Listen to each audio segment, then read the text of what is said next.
అంటే గాయపరిచి చంపి ఆ మెడలో ఉన్న గొలుసు ఎత్తుకపోయినాడని చెప్పి మాకు ఫిర్యాదు రాగా దాని మీద మా సిఐ కూసుమంచి సంజీవ్, ఎస్ఐ తిరుమలాయపాలెం, తర్వాత మా టీం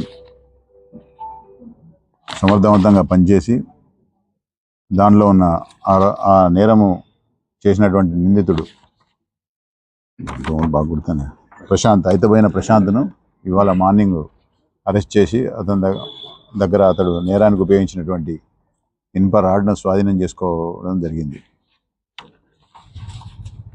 దీంట్లో మా సిబ్బంది అంటే మా సంజీవ్, తర్వాత SI Tirumalayapalem, SI Kusumanchi, Santosh SI, తర్వాత హరికృష్ణ ఎస్ఐ, తర్వాత దివ్య ఎస్ఐ, తర్వాత మా మెన్ను పూర్ణచంద్రరావు, శ్రీలత, కిషన్, రాంబాబు, శ్రీను, వీళ్ళందరూ కూడా దీని అంటే బాగా పనిచేసి ఈ కేసు డిటెక్ట్ అయ్యేందుకు తోడ్పడ్డారు. వీళ్ళందరినీ కూడా ప్రాపర్ రివార్డ్ ఇచ్చేందుకు సిపి గారికి